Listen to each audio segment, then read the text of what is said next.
അഹ്സനി, പുതിയ ശിർക്കിനെ ന്യായീകരിക്കുന്ന പുതിയൊരു വായാടി വർഗമാണ് അഹ്സനി വർഗം. അതിൽപ്പെട്ട ഒരു അഹ്സനി ബാംഗ്ലൂരിലൊരു മുഖാമുഖം നടത്തിയപ്പോ ഒരാൾ ചോദിച്ചപ്പോ കൊടുത്ത മറുപടി കേട്ടോളി. ആരാ ഇവിടെ ശിർക്കുണ്ടാക്കണേ? ഞങ്ങൾ ചെറുതിലെ എല്ലാ അപകടത്തിലും മഹിയുദ്ദീൻ ഷെയ്ഖെ കാക്കനെ, എല്ലാ ആക്സിഡന്റിലും ആകുമ്പോൾ ഞങ്ങൾ വിളിക്കുന്നത് മഹിയുദ്ദീൻ ഷെയ്ഖിനെയാണ്. യാ മഹിയുദ്ദീൻ ഷെയ്ഖ് തങ്ങളെ എന്നാണ് വിളിക്കുന്നത്. ഉമ്മ പറഞ്ഞു തന്നതുകൊണ്ട് അതേ ഹോബിയായിരിക്കും. എന്നിട്ട് എന്താകും, എല്ലാ അപകടത്തിലും ഞങ്ങൾ മഹിയുദ്ദീൻ ഷെയ്ഖിനെ വിളിക്കും.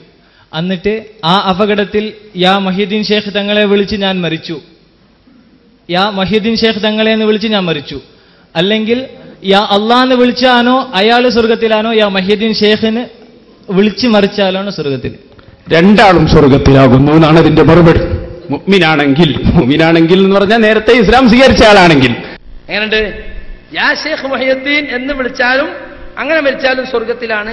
യാ അള്ളാന്ന് വിളിച്ചാൽ രണ്ടും ഒരു വ്യത്യാസമല്ല. അള്ളാഹിനെ പോലെ തന്നെ വൈദിശിക്കും.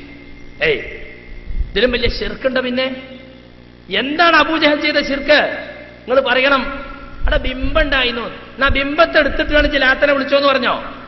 ബിംബത്തെടുത്തിട്ടാണ് ബദ്രി സുഹൈനെ വിളിച്ചോന്ന് പറഞ്ഞോ? ഓലൊക്കെ മഹാന്മാരല്ലേ?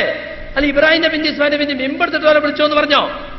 ഇനി മരിക്കാൻ നേരത്ത് അവസാന വാക്ക് യാ ശൈഖ് അബ്ദുൽ ഖാദർ ജീലാനി എന്നായാലോ അപ്പൊ കെലിമ ചെല്ലാതെ മരിക്കൂല. അതിന്റെ സ്ഥിതി എന്താ ചോദിച്ചു പറഞ്ഞിട്ടോളി. അടുത്തത് എന്റെ ചോദ്യം, ആ അപകട സമയത്തിൽ ആ വിളിച്ച ആൾക്ക്, ഇപ്പോ നേരത്തെ പ്രസംഗിച്ച ഉസ്താദ് പറഞ്ഞു അവസാനം മരിക്കുന്ന സമയത്ത് കാമിലായ ഈമാനോട് കൂടി മരിക്കാൻ തൗഫീക്ക് തരണം, അഷ്ഹദു അല്ലാ ഇലാഹ ഇല്ലല്ലാഹ് വ അഷ്ഹദു അന്ന മുഹമ്മദ് റസൂലുള്ളാഹ് എന്ന് പറഞ്ഞു മരിക്കാൻ നമുക്ക് ഭാഗ്യം വേണമെന്ന്. അത് എല്ലാ മുസ്ലിമീങ്ങളെയും അത് തന്നെയാണ് ഷഹാദത്ത് കലിമ. ആ പറഞ്ഞിട്ട് എന്തായാലും ആ അപകടം സംഭവിച്ച ആ സുഹൃത്തിന് ഹോബിയായിട്ട് വന്നതാണ് മൊഹീദ്ദീൻ ഷെയ്ഖ് തങ്ങളെ എന്ന് വിളിച്ചിട്ട്. ഈ സഹോദരന് അവസാനം മരിക്കുമ്പോൾ അപകടത്തിൽ മൊഹീദ്ദീൻ ഷെയ്ഖ് തങ്ങളെ എന്ന് വിളിച്ചു, അസമയത്ത് മരിച്ചു. ആ സഹോദരന് ഷഹാദത്ത് കലിമ ആയിട്ടുണ്ടോ? രണ്ടാമത്തെ ചോദ്യം ഒന്ന് കഴിഞ്ഞിട്ട് ബാക്കിയാക്കാം ഇൻഷാ അല്ലാഹ്. ചോദ്യം അതാണ് ഞാൻ മനസ്സിലാക്കിയത്. ആ നേരത്ത് ഇസ്ലാം എന്ന് പുറത്തു പോകുന്നുള്ള പ്രശ്നം അതല്ല സുഹൃത്ത് ഉദ്ദേശിച്ചത്. അവസാനത്തെ വാചകം മുഹിയുദ്ദീൻ ഷെയ്ഖ് ആവൂലേ എന്നാണ് ഞാൻ പറയുന്നു. മുഹിയുദ്ദീൻ ഷെയ്ഖിനെയല്ലേ കാവൽ വിളിച്ചത്? കാവൽ വിളിച്ചാൽ കാവൽ കൊടുക്കുന്ന ആളാണ് മുഹിയുദ്ദീൻ ഷെയ്ഖ് റളിയല്ലാഹു അൻഹു. അതുകൊണ്ട് തന്നെ മുഹിയുദ്ദീൻ ഷെയ്ഖ് എന്ന് വിളിച്ച മുഅ്മിനിന്റെ അടുത്ത് മുഹിയുദ്ദീൻ ഷെയ്ഖ് വരും.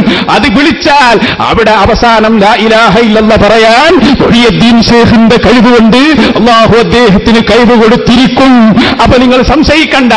മുഹിയുദ്ദീൻ ഷെയ്ഖെ കാക്കണേ എന്ന് പറഞ്ഞാൽ അങ്ങനെ മരിച്ചു പോകൂല. ആ മുഹിയുദ്ദീൻ ഷെയ്ഖിന്റെ കാവൽ അപ്പ കിട്ടും. ഉടനെ അവൻ ലാ ഇലാഹ ഇല്ലല്ലാഹ് കൂടി പറയും. അതും കൂടി പറഞ്ഞിട്ടേ അവൻ മരിക്കൂ. ഇതാണ്. എങ്ങനെയുണ്ട്? ഇവിടെ ശിർക്കുണ്ടോ? അത് ആരോപണം മാത്രല്ലേ. ഇവിടെ ശിർക്ക്. കണ്ണെന്ന് തുറന്നു നോക്കണം മൗലാന. ഈ സമുദായത്തിലേക്ക് മരിക്കാൻ നേരത്ത് യാ ശൈഖ് മുഹിയുദ്ദീൻ എന്ന് വിളിച്ചാൽ മരിച്ചാൽ ഒരു കുഴപ്പമില്ല. അങ്ങനെ വിളിച്ചാ കാവൽ ചോദിച്ച കാവൽ തരുന്ന ആളാണ് മുഹിയുദ്ദീൻ ഷെയ്ഖ്. അങ്ങനെ വിളിച്ചാൽ മുഹിയുദ്ദീൻ ഷെയ്ഖ് വന്ന് കലിമ ചൊല്ലിക്കൊടുക്കും. പ്രശ്നമില്ല, ഉറപ്പാണ്. ഗൈബ് വരെ അമ്പനെന്താ വഹിയുണ്ടോ? നൂറ്റാണ്ടുകൾക്ക് മുമ്പ് മരിച്ച മുഹിയുദ്ദീൻ ഷെയ്ഖിനെ വിളിച്ചിട്ട് അവിടെ ഹാജരാക്കുന്നു. ഹാജരായ ആള് കലിമ ചൊല്ലിക്കൊടുക്കുന്നൊക്കെ റസൂൽ പറഞ്ഞതിന് തിരക്കില്ല. റസൂൽ അങ്ങനെ പറഞ്ഞിട്ടുണ്ടോ? ഏതെങ്കിലും ഷെയ്ഖിനെ വിളിച്ചാൽ അവരൊന്ന് കലിമ എല്ലി കൊടുക്കുന്നു? അള്ളാന്റെ റസൂൽ നിങ്ങളോടതാ പറഞ്ഞത്. നിങ്ങൾക്ക് ഓർമ്മയുള്ള ഏറ്റവും വലിയ വലിയന്റെ പേര് ബാപ്പാക്ക് പറഞ്ഞെടുത്തോളി മരിക്കാൻ കിടക്കുമ്പോ. എന്നാ ബാപ്പ ആ ഷെയ്ഖിനെ വിളിച്ചിട്ട് ഷെയ്ഖ് പറഞ്ഞെടുത്തോളും. പിന്നെ നമുക്ക് പണിയൊന്നുമില്ല. ബാപ്പാ മൊയ്തീൻ ഷെയ്ഖേ എന്ന് പറയില്ല ബാപ്പാ. ആ പറഞ്ഞോളി അല്ലേ? എന്തിനാണോ ലാ ഇലാഹ ഇല്ലല്ലാഹ് എഴുതി കൊടുക്കണത്? ഞങ്ങള് മുത്തനബി പഠിപ്പിച്ച എന്താ അറിയോ? ലഖിനു മൗതാക്കും ലാ ഇലാഹ ഇല്ലല്ലാഹ്. ലാ ഇലാഹ ഇല്ലല്ലാഹ് എന്ന് പറഞ്ഞു കൊടുക്കണം. മുഹമ്മദ് റസൂലുള്ളാഹ് എന്ന് വേണ്ട. അത് ആ കുട്ടി അറിയാതെ ചോദിച്ചതാ. മുഹമ്മദ് റസൂലുള്ളാഹ് അവിടെ പാടില്ല എന്ന് ഫിഖിന്റെ കിതാബിൽ തന്നെ പറഞ്ഞിട്ടുണ്ട്. ലാ ഇലാഹ ഇല്ലല്ലാഹ് എന്ന് ചെവിയിൽ ഇങ്ങനെ പറഞ്ഞു കൊടുക്കും. ഉള്ളോർമുണ്ട് ഇപ്പൊ പറയണെന്നാ തോന്നണേ. 2 or 3 വട്ടം ഇപ്പൊ പറഞ്ഞു തോന്നിയാൽ പിന്നെ ചൊല്ലി കൊടുക്കണ്ട. ആണ് അവസാനത്തെ വാക്ക്. അതായാൽ മൻ കാന ആഖിറു കലാമിഹി ലാ ഇലാഹ ഇല്ലല്ലാഹ് ദഖലൽ ജന്ന. അവസാനത്തെ വാക്ക് ലാ ഇലാഹ ഇല്ലല്ലാഹ് സ്വർഗ്ഗത്തിൽ കടക്കും. ഇവർ പറഞ്ഞ അവസാനത്തെ വാക്ക് യാ ശൈഖ് അബ്ദുൽ ഖാദിർ ജീലാനി എന്നായാൽ ഒരു കുഴപ്പവുമില്ല. കാവൽ ചോദിച്ച